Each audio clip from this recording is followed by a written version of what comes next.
Builder करके दिखाएंगे Bob the Builder. हाँ भाई हाँ। Hello, hello, hello.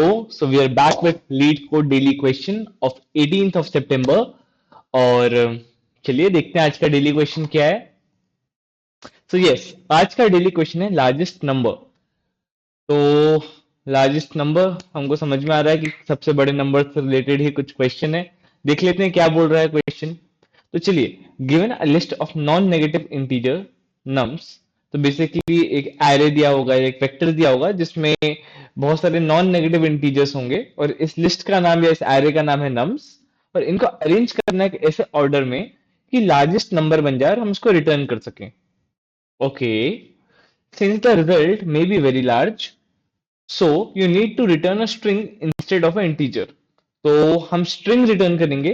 तो जो भी हम नंबर बनाएंगे उसको हम स्ट्रिंग में कन्वर्ट कर देंगे इंटीजर की जगह. ठीक है. तो बेसिकली हमको एक एरे के एलिमेंट्स को ऐसे रीअरेंज करना है कि उससे सबसे बड़ा नंबर बन जाए. ओके, ठीक है, लेट्स सी. तो चलिए चलते हैं बोर्ड पे और देखते हैं कैसे करना है.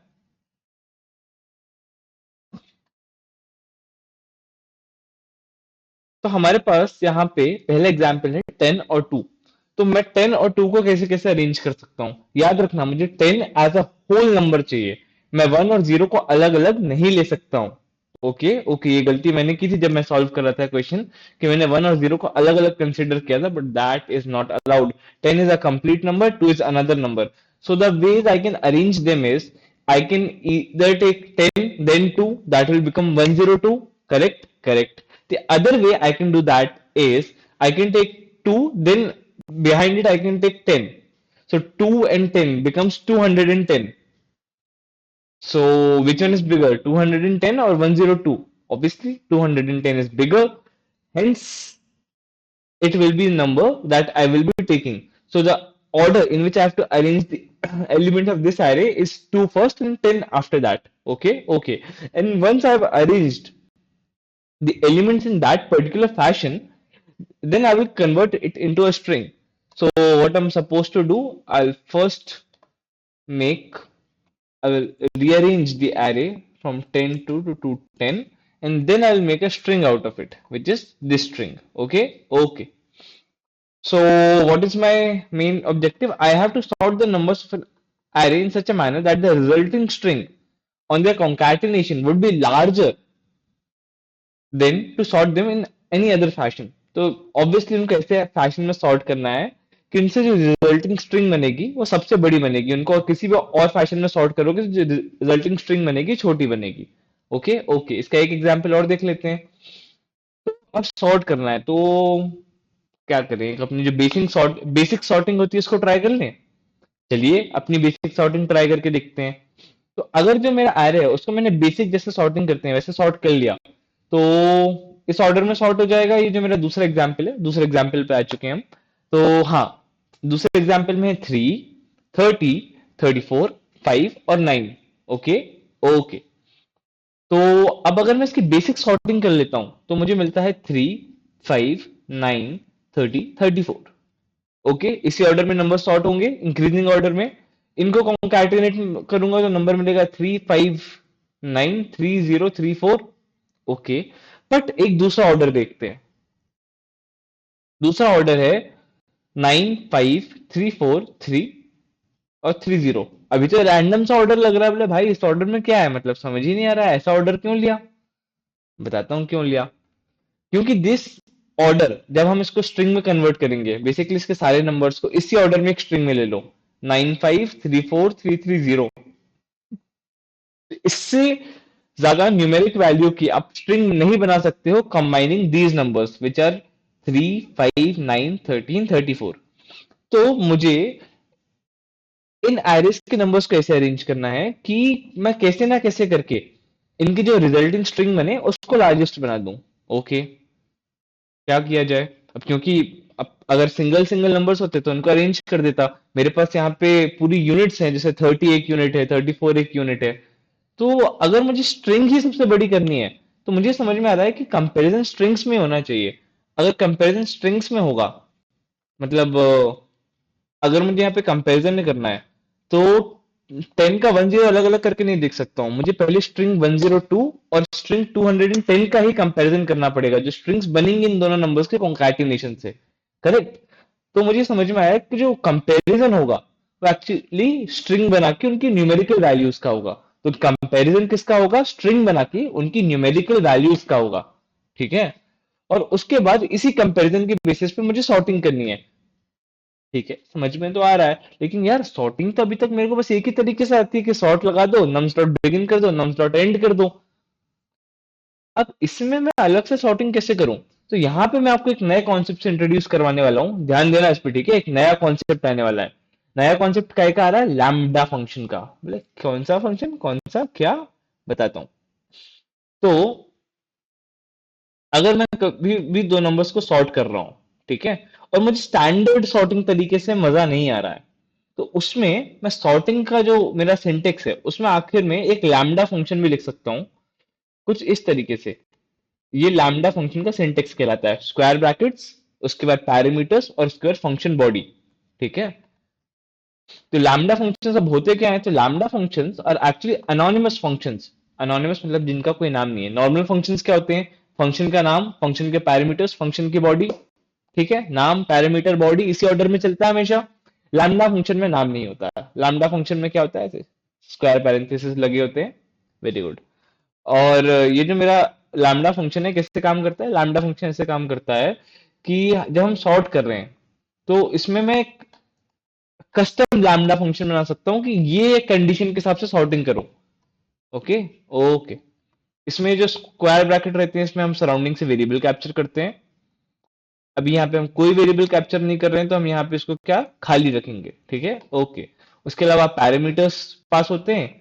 रिटर्न टाइप जो भी है हमारा ये ऑप्शनल रहता है, ऑमिट कर दो तो कंपाइलर अपने आप ही कर लेता है, जरूरत नहीं है रिटर्न टाइप देने की। और आखिरी में बॉडी लिख दो, जो भी तुमको एक्चुअल कंपैरिजन कराना है। तो यहाँ पे सॉर्ट में लैम्बडा फंक्शन कैसे चलता है उस पर डिस्कशन कर रहे थे हम। तो सॉर्ट पे लैम्बडा फंक्शन कुछ ऐसे चलेगा हमारा कि देखो, हमारा सॉर्ट का सिंटेक्स तुमने अभी तक कितना देखा है? इतना ही देखा है ना, बिगिन एंड। इसके आगे थर्ड पैरामीटर आ जाता है तुम्हारा लैम्बडा फंक्शन, जिसमें तुम इंट ए और इंट बी ले रहे हो। और यहाँ पे ये किसका फंक्शन है कि अगर डिसेंडिंग ऑर्डर में तुमको किसी को भी सॉर्ट कराना है। अब असेंडिंग ऑर्डर में क्या होता है कि ऑल एज और लेसर देन बीस, अगर मैं कोई भी दो नंबर को ऑर्डर कर रहा हूँ डिसेंडिंग ऑर्डर में, असेंडिंग ऑर्डर में, तो पहला वाला नंबर दूसरे वाले नंबर से छोटा होगा। करेक्ट। अगर असेंडिंग है तो पहला वाला नंबर छोटा, उसके बाद उससे बड़ा, उसके बाद उससे बड़ा। करेक्ट। करेक्ट। बट अगर ऑर्डर डिसेंडिंग है तो इस बार पहला वाला नंबर बड़ा हो जाएगा। तो इसमें क्या कर दो, एक कस्टम लैम्बडा फंक्शन बना दो जिसमें तुम दो नंबर्स ले लो और दिखा दो कि पहला नंबर रिटर्न कर दो, पहला नंबर दूसरे नंबर से बड़ा है। इससे हमको पता चल गया कि ए बड़ा होना चाहिए बी से। इस ऑर्डर में हम काम करेंगे। तो जो भी सॉर्टिंग होगी उसमें जो बड़ा नंबर है वो पहले आ जाएगा और छोटा नंबर है वो बाद में आएगा। ठीक है। ठीक है। सिमिलरली अब ये लैम्बडा फंक्शंस कैसे कैसे यूज हो सकते हैं उसका एक यूज केस और बता दे रहा हूं मैं, और उसके बाद फाइनल यूज केस देखेंगे हम अपने क्वेश्चन में। ठीक है। ओके। इसका जो सेकंड यूज केस है वो ये है कि अगर मुझे वेक्टर पेयर्स दिए हों, मतलब वेक्टर्स दिए हों जिसमें एक्चुअली सारे एलिमेंट पेयर टाइप के हों। पेयर भी कैसे कि दोनों इंटीजर्स हों, और उसके अगर सेकंड पेयर का जो सेकंड पार्ट है उसके बेसिस पे कंपैरिजन करना है, तो कैसे करूंगा? उसके बेसिस पे सॉर्टिंग करनी है। तो लैम्बडा फंक्शन बनाया। ओके। उसके बाद जैसे ए लिया था तो ए की जगह इस बार मैंने पूरा लिया है कांस्टेंट एसटीडी। एसटीडी हटा सकते हो यूजिंग नेमस्पेस एसटीडी यूज करके। फिर पेयर ले सकते हो, इससे तुम्हें पता चल जाएगा कि मतलब जैसे वहां पे इंट ए लिख रहे थे तो यहाँ पे कुछ नहीं, उसका डेटा टाइप डिफाइन क्या है, ए लिया, फिर सेम चीज बी के साथ करी। और अब क्योंकि मुझे ए और बी को किसके बेसिस पे कंपेयर करना है? इस पेयर में अकर होने वाले सेकंड एलिमेंट के बेसिस पे। तो रिटर्न करो ए का सेकंड लेसर देन बी के सेकंड से। तो ये किसके बेसिस पे सॉर्ट कर देगा? इनके सेकंड एलिमेंट, पेयर के सेकंड एलिमेंट के बेसिस पे। Okay. Okay.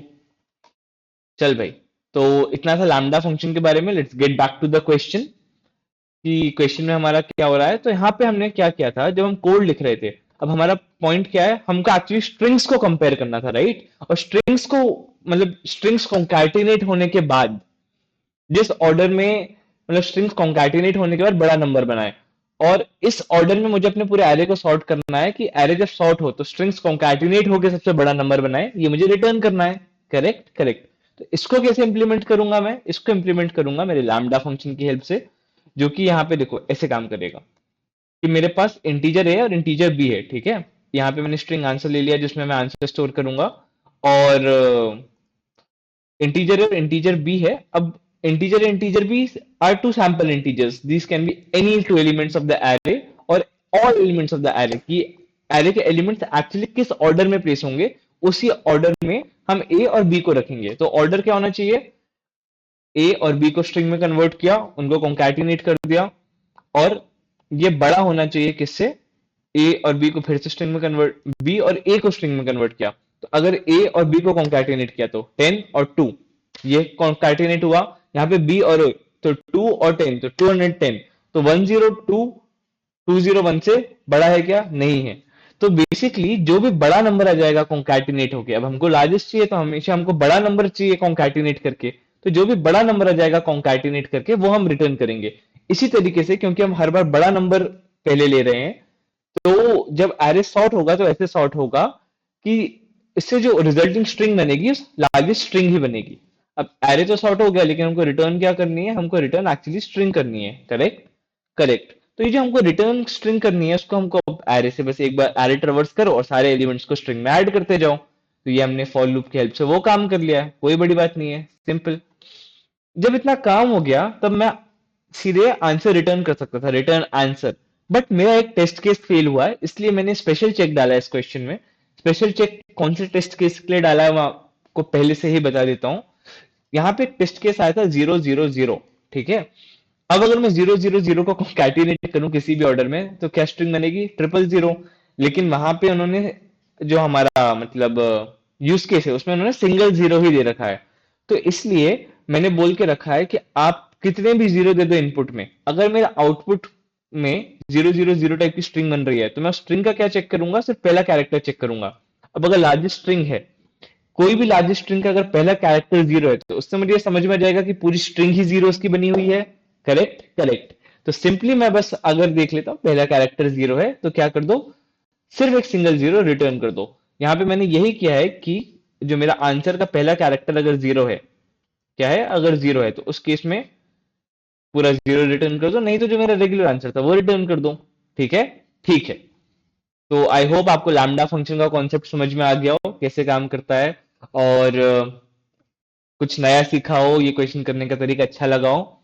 So that will be all for today's question. And मुझे पता है आज का वीडियो बहुत लेट हो गया था, रात के 3 बज रहे हैं और अभी 2 घंटे में तो कल का क्वेश्चन आ जाएगा। बट यप, एटलीस्ट अगला क्वेश्चन आने से पहले वीडियो बन गया। And that will be all for today. Okay then, bye bye, I will see you tomorrow. बात है इसकी खास बड़ी, भाग्य की रेखा है लंबी, इसका गुड लक तगड़ा है और किस्मत का है बड़ा ये धनी।